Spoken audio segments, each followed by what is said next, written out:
Bonjour, je m'appelle Valérie Duval-Poujol, je suis théologienne baptiste française de Bordeaux et je suis aussi la vice-présidente de la Fédération protestante de France. Cette semaine, j'ai eu l'immense privilège de venir à New York, à l'ONU, pour la 67e session de la condition de la femme.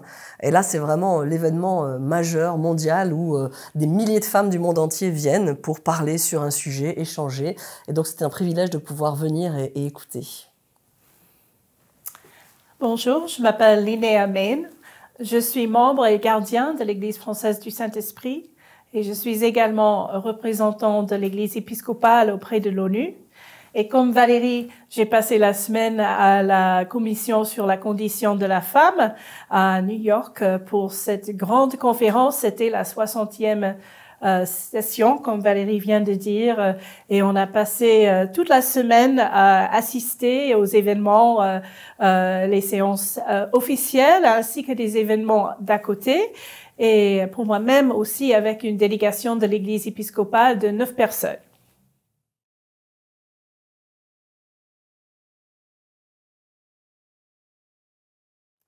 Alors, ma semaine a commencé tous les jours à 7 heures du matin à partir de chez moi pour commencer la journée avec une coalition d'organisations écuméniques de foi dont font partie l'Église épiscopale, la prière de 8h à 8h30 et ensuite à partir de 8h30 jusqu'à 17h, j'assistais avec la délégation aux différentes réunions à l'ONU, à la fois les séances principales, des événements à côté de tout sujet.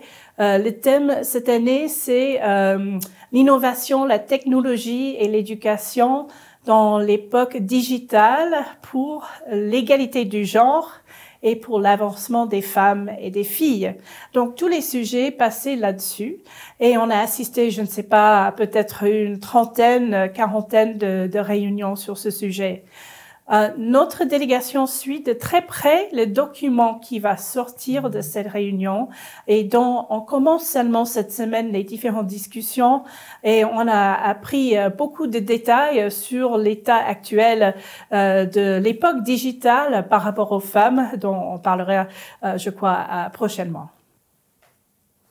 Alors, une semaine à la commission sur la condition de la femme à l'ONU, c'est vraiment très intense. En plus, avec le décalage horaire, moi, ça a commencé à 4-5 heures du matin avec des mails. Mais le temps fort de début de journée, comme l'a dit Linnea, c'était le temps à la chapelle avec des femmes de toutes les églises chrétiennes, Armée du Salut, luthérienne, épiscopalienne, anglicane, réformée, baptiste, et de prier ensemble, de commencer la journée en priant ensemble, parce que ce qu'on entendait dans la journée était souvent quand même très lourd sur la souffrance de nos sœurs en humanité dans le reste du monde. Et on avait besoin aussi de se soutenir les unes les autres et de prier ensemble. Et puis ensuite, alors, on partait en effet dans les événements. Il y avait les événements officiels, high level, comme on dit, à l'ONU. Alors là, c'est les diplomates, les présidents, les ministres qui font un état des lieux de leur pays, en général en essayant de dire des choses plutôt positives sur la situation dans leur pays.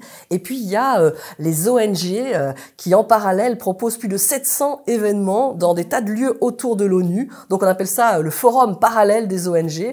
Et là, alors, on pose toutes les questions en lien avec le sujet, mais on entend parler du coup de mariage forcé, on entend parler de mariage d'enfants, de ce qui se passe aux frontières pour les migrants, de ce qui se passe en ligne, le harcèlement en ligne, que fait aujourd'hui la police sur tel sujet. Enfin, on passe vraiment d'une pièce à l'autre, littéralement d'un univers à l'autre, mais toujours avec des acteurs de terrain, des femmes qui viennent partager justement qu'est-ce qu'elles font sur ce sujet-là. Et donc on apprend énormément de choses, on écoute et on fait des rencontres. C'est vrai qu'on a eu la chance de pouvoir se rencontrer par exemple cette semaine et c'est le lieu pour pouvoir rencontrer, réseauter.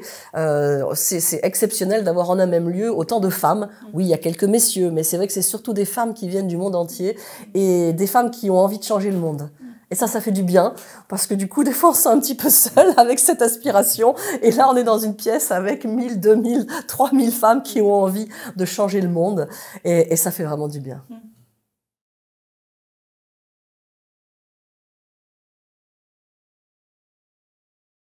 Alors, dans ce genre de réunion, on apprend des statistiques, et c'est les statistiques aussi qui nous font prendre conscience de la réalité des choses. Et l'une de celles qui m'a le plus marqué, c'était lors de la cérémonie d'ouverture, lorsqu'on nous a appris que si on continue au même rythme, il nous faudrait 300 ans pour atteindre la pleine égalité femmes-hommes.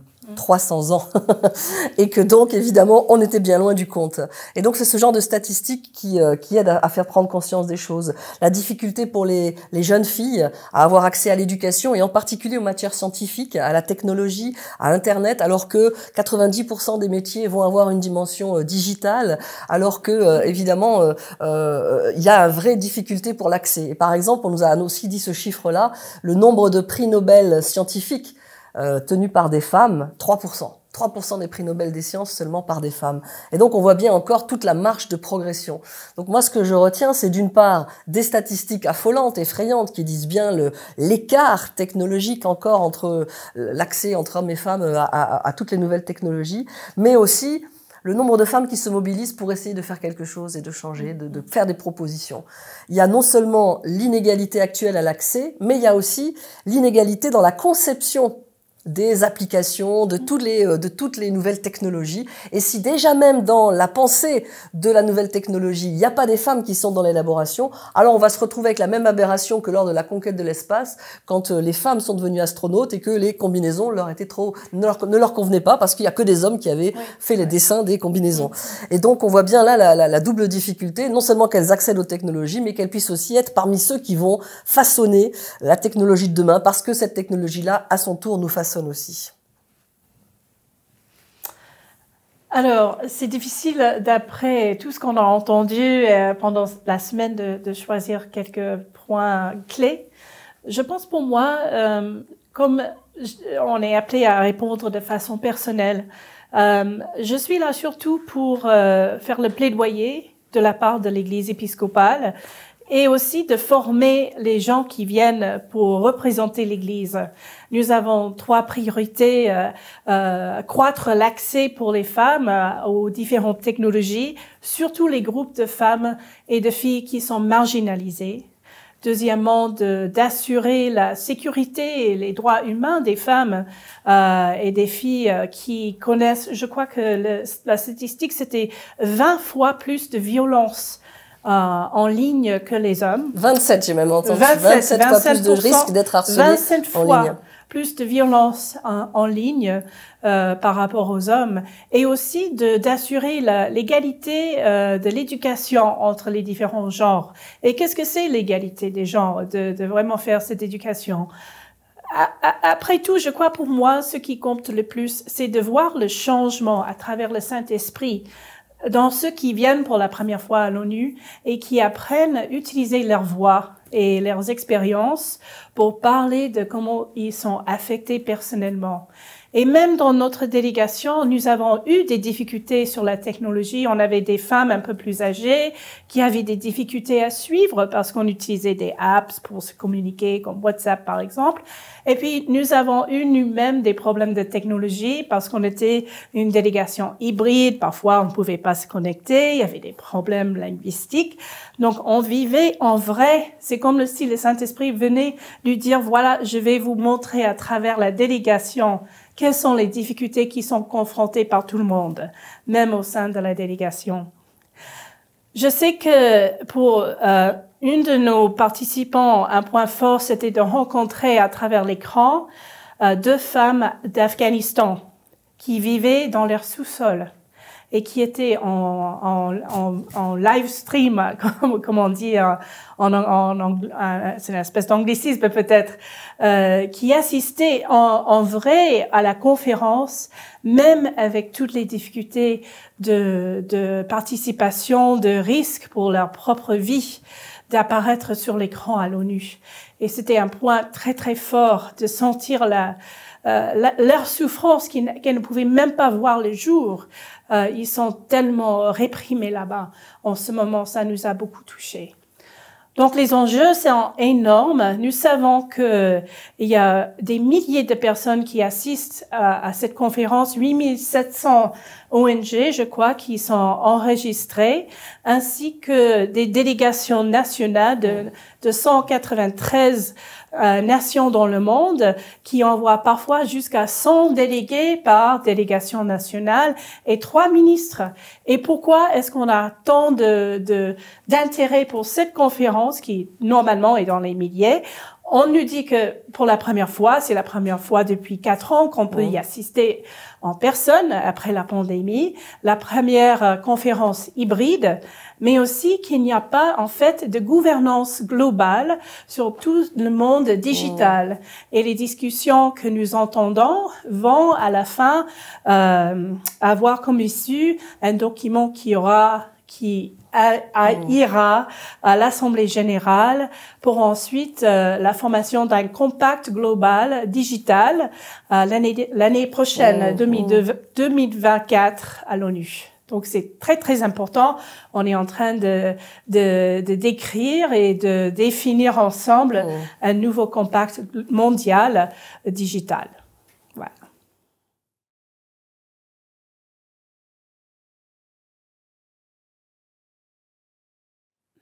Alors, qu'est-ce que je ramène après cette conférence, après un peu de sommeil? Je pense que surtout ce que j'amène, c'est une connaissance plus profonde de ce qui est le monde digital que je peux partager avec les autres, de mieux comprendre les différences entre les générations, que vraiment nous avons eu encore une fois une révolution technologique qui parfois joue sur le plan générationnel entre les plus âgés et les plus jeunes, et comment est-ce qu'on va surmonter ces défis pour garder ensemble nos façons de communication alors qu'une moitié du monde est sur leur téléphone, leur mobile, et l'autre moitié du monde qui souffre beaucoup, souvent ne peut pas avoir accès à ces technologies pour différentes raisons. Donc, je pense que c'est une question très importante pour les églises, surtout, même Saint-Esprit, parce que nous avons des personnes âgées qui ne peuvent pas, pour une raison ou une autre, avoir accès aux différents équipements pour avoir accès au monde digital à un moment où, par exemple, les services de santé, les façons de voter souvent se passent à travers le monde digital. Donc, il y a une espèce de division, d'exclusion.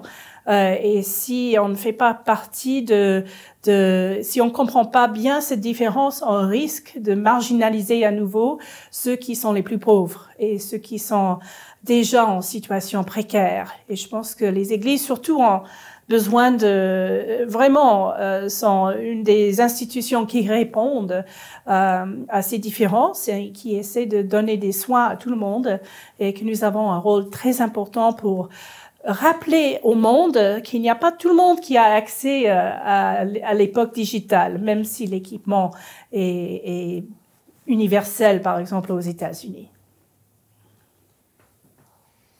Alors après une semaine aussi intense, il y a beaucoup de choses que je ramènerai chez moi et que j'ai envie de partager. Il y a d'abord tout le système onusien, tout ce qu'on découvre à l'ONU même, et en particulier le travail formidable de plaidoyer que font les églises en rencontrant l'INEA ou d'autres personnes qui nous représentent, qui sont notre voix, la voix des chrétiens dans ces consultations, ces négociations, ces textes qui ensuite impactent nos législations et notre manière de vivre.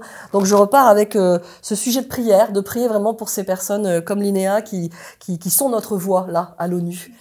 Je repars aussi avec cette formidable impression de pouvoir au féminin, d'avoir vu autant de femmes en situation de responsabilité qui animaient les réunions. C'est-à-dire que moi, je viens d'un milieu évangélique français où en général, c'est un homme qui préside, des hommes qui interviennent et des hommes qui posent des questions.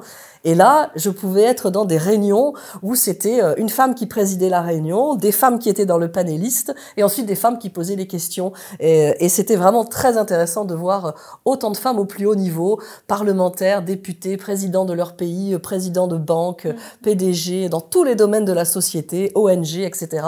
Et c'était bon de voir ces talents au féminin utilisés. On sait qu'il y a encore beaucoup de pays où ça n'est pas le cas, et je trouve que ça, c'est un parfum de bonne odeur. J'étais venue aussi pour faire un plaidoyer sur les violences conjugales, puisque je préside cette association Une place pour elles. Et pour moi, c'était très positif de pouvoir partager cette initiative avec beaucoup de monde, en particulier à la chapelle aussi avec les autres femmes des autres confessions chrétiennes, et de pouvoir organiser un événement aussi pour en parler. L'idée, c'était de montrer comment la technologie, certes, a aussi des côtés très sombres, mais peut aussi permettre la collaboration entre des gens de différents pays, et c'est ce qui nous est arrivé avec Une place pour elles, qui maintenant est traduit dans une dizaine de langues grâce à la visioconférence et à tout ce qu'on a pu faire avec les nouvelles technologies. Donc je repars avec aussi des visages, des rencontres. J'ai parlé de statistiques tout à l'heure, mais je pense qu'au-delà des statistiques, comme l'a dit Linéa, c'est les témoignages et les personnes rencontrées qui marquent le plus. Je n'oublierai pas cette soldate ukrainienne qui est venue de son pays aussi exprès pour nous témoigner comment ça s'est passé quand elle était dans les prisons russes. Et c'était vraiment un moment très poignant. C'est eu aussi cette session sur les mariages d'enfants ici aux États-Unis. On aurait pu penser en Afghanistan ou non, là c'était ici aux États-Unis, des mariages d'enfants, de jeunes filles vraiment très très jeunes, et donc c'était absolument terrifiant d'entendre ça, mais de les rencontrer, ces survivants comme on les appelle en anglais, ces survivants et qui ont pu témoigner. Et je vais emporter comme ça plusieurs de ces visages. Je pense aussi à cette femme d'Afrique du Sud. C'était le 8 mars, la journée de la femme. On a pu célébrer ça ensemble à l'ONU. Et pour le 8 mars, elle avait mis une magnifique robe de soirée pour honorer les femmes du monde entier. Et elle s'est présentée comme une survivante, elle aussi, d'abus, et aujourd'hui chirurgienne qui aide d'autres femmes. Voilà, c'est des visages comme ça aussi que je veux emporter pour encourager d'autres, pour pouvoir vraiment leur dire allez-y, allez-y, ce continent numérique, vous avez votre place. Prenez votre place et on va aussi ensemble permettre que chacun et chacune ait sa place.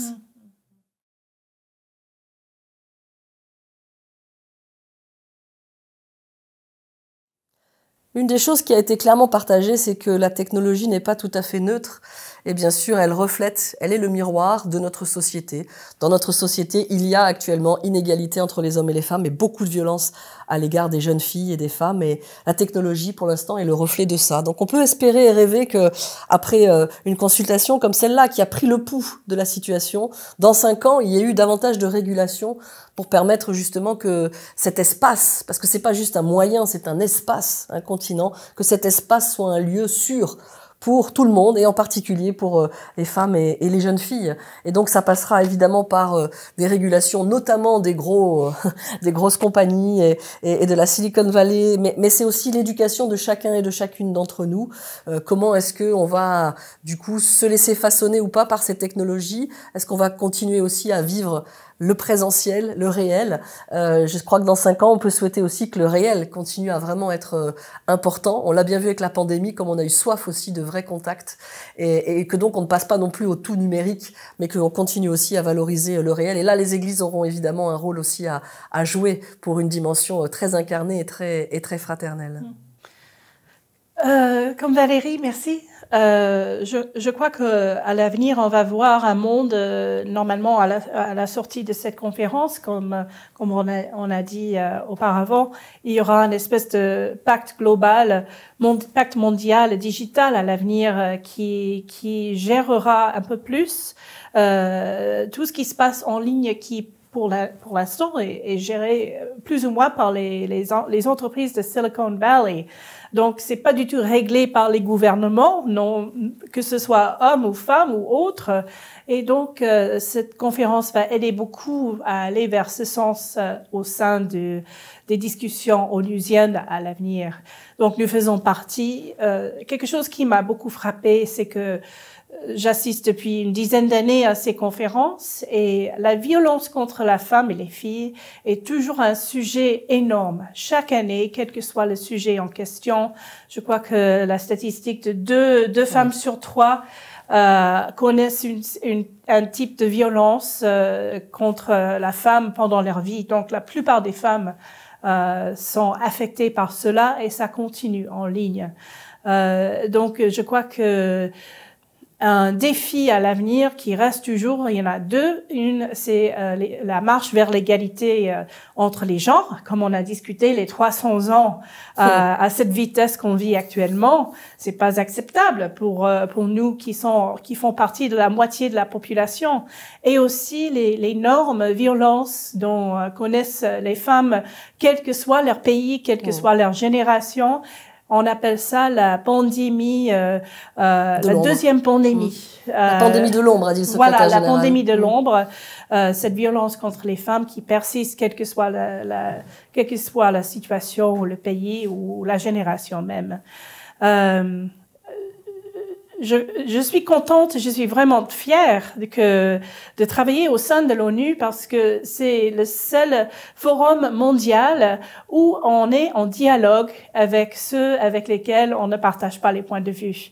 Et comme nous vivons en partie grâce ou à cause des algorithmes, je ne sais pas si ça se dit, des algorithmes digitales, nous apprenons qu'il y a moins de possibilités de rencontrer celui qui est différent.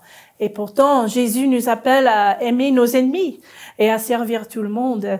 Et donc, nous pouvons, à travers l'ONU, rencontrer la personne qui est différente et apprendre à être en dialogue avec ces différences et même aimer les uns et les autres. Donc, j'ai beaucoup d'espoir et je vois toutes les années beaucoup de foi, que ce soit à travers les professions de ceux qui professent la foi, comme les églises, ou les diplomates, ou ceux qui travaillent en ONU. Et il y a un grain de foi dans tout le monde, quelque part. Et nous voyons cela en jeu à travers l'optimisme et les tentatives de travailler sur la différence et d'avoir un monde où il y a moins de souffrance et plus d'espoir et plus de bonheur pour tout le monde. Alors, je crois que Valérie, c'est à moi de te remercier de la part de notre chère Église Saint-Esprit d'être avec nous pendant cette semaine. Merci beaucoup et d'avoir partagé cette expérience. Je crois qu'on a bien compris que nous sommes des sœurs. Une nouvelle amitié est née cette année, cette semaine. Et je crois que tu as justement quelque chose à nous partager sur cette question sur la violence contre les femmes, n'est-ce pas? Oui, l'association que je préside, Une place pour elle. Et donc, voilà, on voulait terminer aussi cette interview en ayant une pensée pour les victimes de violences, en particulier les victimes de violences conjugales. Une place pour elle, c'est une place pour celle qui aurait dû être là parmi nous, mais qui n'est pas là parce qu'elle est morte sous les coups de son conjoint ou de son partenaire. Et on sait que ces féminicides sont toujours plus nombreux et ils ne sont que le haut de l'iceberg. Il y a derrière toutes les autres violences, violences verbales au quotidien, violences sexuelles, violences économiques, violences spirituelles. Et malheureusement, dans nos églises, les chiffres sont encore plus graves que dans la population globale. Les dernières études nous montrent que 25% des femmes qui se rendent régulièrement à l'église sont victimes de violences conjugales. Donc autour de nous, quand on est assis à l'église, eh bien on peut se dire que notre sœur, notre voisine, notre fille, notre collègue est victime de violences conjugales. Alors ouvrons les yeux, soyons sensibilisés, formons-nous et ayons vraiment une pensée pour elle, une place pour elle.